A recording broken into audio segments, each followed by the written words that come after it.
قرآن مجید نے ارشاد فرمایا الا بذکراللہ تطمئن القلوب، فرمایا خبردار ہو جاؤ، اللہ کے ذکر میں ہی دلوں کا اطمینان ہے، اللہ کے ذکر میں دلوں کا چین ہے۔ لوگ بہت سارا مال، بہت ساری دولت، بہت ساری عقل اور بہت سارا شعور ہونے کے باوجود بے سکون ہیں۔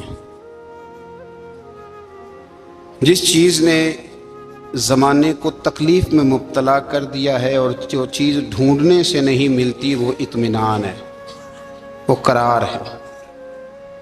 لوگ بھیک مانگتے ہیں، منت کرتے ہیں، دہائی دیتے ہیں کہ کہیں سے سکون کی دولت مل جائے، لیکن وہ میسر نہیں آ رہی۔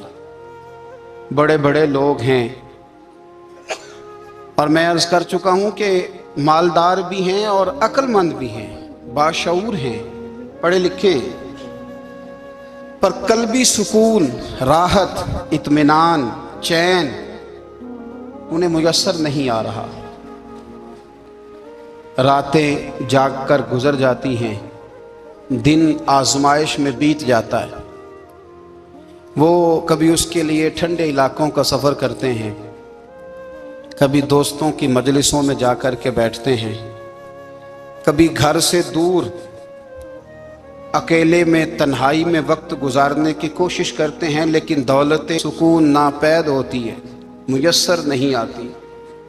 عرش کا رب فرماتا ہے کیوں تو بھٹکتا پھرتا ہے، کیوں دائیں بائیں جاتا ہے، چپ کر کے مسجد آ جا اور لوگوں سے بچ کے تنہائی میں میرا ذکر کر۔ اللہ ملے گا کیا؟ فرمایا اعلیٰ بذکر اللہ تطمئن القلوب، میں تیرے بے چین دل کو چین عطا کر دوں گا۔ وہ تیرا تڑپتا اور پھڑکتا ہوا مزاج، اسے میں سکون کی دولت دوں گا۔ یہ تجھے کہیں اور نہیں ملے گا، یہ میری یاد میں ملے گا۔ یہ چین، قرار، سکون تجھے یہیں میسر آئے گا۔ اطمینان قلبی زندگی کا حسن ہے بھائی، دولت سکون اصل ہے۔ بڑے ٹھنڈے کمرے میں کچھ لوگوں کو نیند نہیں آتی، اور دادا صاحب رحمت اللہ علیہ آپ جائیں تو دونوں سڑکوں کے بیچ جو فٹ پاتھ ہے نا، اس پہ بھی کچھ لوگ سوئے ہوتے ہیں۔ ادھر سے بھی گاڑیاں گزرتی ہیں، ادھر سے بھی گاڑیاں گزرتی ہیں، لیکن بس نیند ہے نا، اللہ کا فضل ہے، اس نے دے دی ہے، آنے والوں کو آ گئی ہے۔ اطمینان قلبی، میرا معاشرہ بے سکون ہے، بے قرار ہے۔ مجھے کچھ لوگ کہتے ہیں جی میں آج کل بڑا بور ہو رہا ہوں، تو میں کہتا ہوں یار ہمیں تو ٹائم ہی نہیں ملا آج تک بور ہونے کا، نہیں وقت ہی نہیں اتنا میسر آیا، کون سا ٹائم نکالے جس میں بندہ بور ہو؟ وہ تو ہے کہ انسان کچھ فارغ ہو، کہیں اس کے پاس گنجائش ہو تو بور بھی ہو لے۔ کیسے بور ہو لیتے ہو؟ یہ کیا ہوتا ہے بور ہونا؟ زندگی میں اتنا وقت ہی کہاں ہے کہ انسان بور ہوتا پھرے اور یہ تصور بناتا پھرے کہ میں بڑی آزمائش میں ہوں، تو میں بڑے بور ہو رہا ہوں، تو میں بڑی تکلیف میں ہوں۔ تو وقت بہت زیادہ ہے ہمارے پاس، لا یعنی کاموں میں ضائع بڑا ہوتا ہے، تو ہم بور ہوتے ہیں، پریشان ہوتے ہیں۔ اللہ فرماتے ہیں یہ جو میری یاد ہے نا، لیکن اس کا بھی ایک طریقہ ہے یاد کا، اس طریقے سے اگر میرے رسول کریم علیہ السلام نے فرمایا اللہ کا ذکر اس طرح کرنا کہ دیکھنے والا تمہیں دیوانہ سمجھے، لوگ سمجھیں کہ کوئی مجنون ہے، کوئی جنونی ہے، کوئی پاگل ہے۔ یہاں اللہ تعالیٰ معاف کرے، آپ ذکر کی مجلس چھیڑیں، آپ نعت شریف کی مجلس چھیڑیں تو بہت سارے لوگ پروفیسر بن جاتے ہیں، وہ ساری نہیں ہلاتے، ان کی زبان ہی حرکت میں نہیں آتی۔ حالانکہ رب کریم کا ذکر اس طرح کرو کہ دیکھنے والا تمہیں دیوانہ سمجھے، کہیں اور کھونے کی ضرورت ہی نہیں۔ میرے حبیب گویا ہمیں فرماتے ہیں تو رب کے ذکر میں اس طرح کھو جا کہ تجھے دنیا کا خیال ہی نہ رہے، تجھے پھر دنیا کی ہوش نہ رہے۔ لیکن اگر نماز میں بھی خیال غیر آئے، ذکر میں بھی توجہ کہیں اور ہو، زندگی میں وہ عجیب لمحہ تھا، وہ میرے ساتھ تھا اور میں تنہا تھا۔ اگر ماحول یہ ہو کہ آپ کہیں جسم کے ساتھ تو موجود ہوں، روح موجود نہ ہو، تو پھر لذت ذکر بھی میسر نہیں آتی، پھر کیف نہیں حاصل ہوتا۔ یاد رکھیں کہ اس طرح کھو کے رب کی یاد کہاں سے کیف آئے گا؟ الجھ ہی بڑا گئے ہیں، وہ مستی، وہ سرور، وہ کیف جو اللہ کے ذکر میں ہوتا تھا، جو کبھی مرشد کامل کے سامنے بیٹھ کر لوگ اللہ اللہ کرتے تھے تو لگتا یہ تھا کہ یہ یہاں ہیں ہی نہیں، یہ تو کہیں اور چلے گئے ہیں، یہاں موجود ہی نہیں۔ لیکن اب وہ موج نہیں، وہ شوق نہیں، وہ درد نہیں، وہ ذیل نہیں۔ اقبال تڑپ کے کہا کرتے تھے خیرت کی گتھیاں سلجھا چکا ہوں، یا رب مجھے صاحب جنوں کر دے، اللہ مہربانی فرما، وہ کیفیت دے، وہ سرور دے۔ زندگی میں اگر اطمینان چاہتے ہو تو کبھی کبھی سب کچھ بھول کے نا تو مست ہو جایا کرو رب کی یاد میں۔ کبھی کبھی چھوڑ دیں دنیا، چھوڑیں یار موبائل، کسی وقت کرے اس کو بند، چھوڑے اس بات کا خیال کہ فلانے نے سلوٹ کیا ہے کہ نہیں کی، چھوڑے۔ حضرت باجزید بستامی رحمت اللہ تعالیٰ علیہ فرماتے میں نے اعتکاف کبھی اپنی مسجد میں نہیں کیا، یہ کہ سارے ہی ہاتھ چومنے والے، سارے ہی پیار کرنے والے۔ فرماتے میں جب اعتکاف کرتا تھا تو میں بستام سے دور نکل جاتا تھا جہاں کوئی مجھے جاننے والا نہ ہو۔ اٹھ بلیا چلو تھے وسیے جتھے وس دینی سارے یننے، نہ کوئی ساڈی ذات پچھانے تے نہ کوئی سانو مننے، چل ادھر چلیں۔ اٹھ بلیا چلو تھے وسیے جتھے وس دینی سارے ہی اننے، نہ کوئی ساڈی ذات پچھانے تے نہ کوئی سانو۔ اتنا شوق ہے سلوٹ کرانے کا، اتنا شوق ہے تعارف کرانے کا، اتنا شوق ہے اپنا بتانے کا، تو یہ چیز غلبہ کر جاتی ہے، پھر نام رہ جاتا ہے، روح نہیں رہتی، پھر وجود رہ جاتا ہے، پھر باطن کی کیفیت نہیں رہتی۔ خدا را اپنے آپ کو بے چین نہ کرو، بے قرار نہ کرو، بے سکون نہ کرو، رب کی یاد میں آ جاؤ، درود و سلام میں آ جاؤ، نعت کے حسن میں آؤ، تلاوت کی دنیا میں آؤ، سجدوں کے نور میں آؤ۔ آؤ کبھی کھول کے دل مسجد کی صفائیاں کریں، آؤ نہ کبھی کوئی بوڑھا، دادی، نانی، دادا ان کے پاس بیٹھ کے پیر دبا کے اللہ کو راضی کریں۔ یہ کیف والی جگہ ہیں، یہ سرور والی جگہ۔ اتنی بے چین ہماری زندگی ہے، بے قرار ہے، تڑپتے ہوئے لوگ، لڑتے ہوئے لوگ، ایسے لگتا ہے ابھی ایک دوسرے کا گریبان تھام لیں گے، بے قرار، بے چین۔ کسی کو انتظار کا کہا جانا کہ 10-20 منٹ کسی کا انتظار کرو تو بعض لوگ مجھے ایسے لگتا ہے جیسے یہ ان کا کلیجہ پھٹ جائے گا، ڈاکٹر کے انتظار میں بیٹھے ہیں تو بڑے پریشان ہیں۔ کسی کو ملنے گئے ہیں کو آدھا گھنٹہ بیٹھنا پڑ گیا تو بڑی دقت میں ہیں۔ اپنے آپ کو سکون دیں۔ آپ یقین کریں بڑا مزہ آتا ہے کبھی کسی کا انتظار کرنا پڑے تو 2-4 تسبیح درود شریف پڑھی جاتی ہے، یعنی ذوق بن جاتا ہے کہ چلو اللہ نے موقع دیا ہے کوئی سرکار کو یاد کر لیں، تنہائی مل گئی۔ ہمارا مزاج جس سختی کا شکار ہے وہ سختی آہستہ آہستہ ہمیں زیادہ آزمائش میں ڈال گئی۔ تو میرے بھائی زندگی میں اطمینان حسن ہے، اور وہ سب سے زیادہ اللہ کی یاد میں ملتا ہے، وہ سب سے زیادہ رب کریم کے ذکر میں، سب سے زیادہ جو چاہتا ہے نا دل ٹھنڈا رہے، زبان میٹھی رہے، وہ مدینے والے محبوب پہ درود و سلام پڑھا کرے، وہ حضور پہ درود و سلام پڑھا کرے، زبان میٹھی رہے گی۔ میرا ذاتی تجربہ ہے کہ جو آدمی اپنے اخلاق سنوارنا چاہے وہ حضور پہ درود شریف پڑھے، جو اپنے اخلاق سنوارنا چاہے، طبیعت کو ٹھنڈا رکھنا چاہے وہ درود شریف پڑھے، اس کا دل سکون میں آئے گا۔ کچھ کام اور ہیں زندگی میں اطمینان کے لیے، ان کا ہونا بھی بڑا ضروری ہے۔ سب سے پہلے اگر آپ چاہتے ہیں نا زندگی میں سکون ہو تو حقیقتوں کا سامنا کرنا سیکھیں، آپ جو ہیں وہ رہنا سیکھیں، جو آپ نہیں ہیں وہ بننے کی کوشش نہ کریں۔ حقیقت کا سامنا کرو گے تو زندگی اطمینان میں آ جائے۔ ہم نے نا بہانے بنا لیے ہیں، ہیلے بنا لیے، جھوٹ کے سہارے اپنے آپ کو اونچا کر لیا۔ ایک آدمی سے کہا جاتا ہے تو رشوت نہ لے، تو کہتا ہے میں غریبوں سے نہیں لیتا۔ تو میرا سوال یہ ہے کہ امیروں کا حساب لینے کی اللہ نے تیری ڈیوٹی لگائی ہے، تیرے ذمہ لگایا ہے کہ تو امیروں کا حساب کر، تمہیں کیا ضرورت پڑی ہے؟ ہم نا بہانہ کرتے ہیں، رشوت لینے والے کا الگ بہانہ ہے اور سفارش والے کا الگ بہانہ ہے۔ حقیقت کا سامنا کریں، حقیقت کا۔ جو میرے ذمہ داریاں ہیں وہ میں نے پوری کرنی، جو آپ کی ذمہ داریاں ہیں وہ آپ جان نہ چھڑائیں، حقیقت پسند بنیں۔ میرے رسول کریم، پھر پڑھیے درود شریف صلی اللہ تعالی علیہ وسلم۔ حضور صلی اللہ علیہ وسلم نے فرمایا کہ میری بیٹی سیدہ فاطمہ الزہرا رضی اللہ تعالی عنہا صرف جنتی نہیں، جنتی عورتوں کی سردار ہے، لیکن حضور نے یہ بھی فرمایا کہ فاطمہ یہ خیال رکھنا اگر اللہ نے حساب پوچھا تو حساب تم نے خود دینا ہے. نہیں، حقیقت کی طرف توجہ کرائی حضور نے. وہ صرف جنتی نہیں، جنتی عورتوں کی سردار ہیں، پر حقیقت کی جانب توجہ. میں حقیقت یہ ہے کہ اگر مالک نے حساب پوچھا تو اس کی تیاری بھی کرنی ہے. دیکھیں نا، ہمیں کچھ یقین نہیں، اللہ معاف کرے کہ ہمارا حساب کیسا ہوگا، لیکن کتنے آزاد ہیں. یعنی بڑی دلیری سے بندے کہتے ہیں فجر نہیں پڑھتا جی، 3 پڑھتا ہوں جی، شاہ رہ جاتی ہے جی، کپڑے صاحب، بڑی دلیری سے. اور سیدہ فاطمہ الزہرا نے ساری رات مصلی آباد رکھا ہے، حالانکہ انہیں یقین تھا کہ رب مجھے بغیر حساب کتاب جنت دے گا. حقیقت کا سامنا کریں. جو حقوق آپ کے ہیں وہ آپ نے ادا کرنے، جو ذمہ داریاں ہیں وہ ذمہ داریاں ہیں. دیکھیں نا، حضرت موسیٰ کلیم اللہ علیہ السلام کے پاس اسرائیل روح نکالنے آئے تو حضرت موسیٰ نے تھپڑ مارا، آنکھ نکال دی، واپس گئے. اللہ انہوں نے تو جلال فرمایا ہے، کہا موسیٰ علیہ السلام سے کہیے بیل کی پشت پر ہاتھ رکھیں، جتنے بال ان کے دستے مبارک کے نیچے آئیں گے اتنے 1000 سال ان کی عمر بڑھا دی جائے گی. یعنی میرے کان میں کوئی بتا دے کہ جناب 60 سال بڑھ گئی، کیا آپ کے کان میں کوئی کہہ دے تو خوشی ہوتی ہے کہ نہیں؟ لیکن یہ حقیقت پسندی نہیں، اس لیے کہ 60 بھی گزر جائیں گے، 70 بھی، یہ حقیقت نہیں.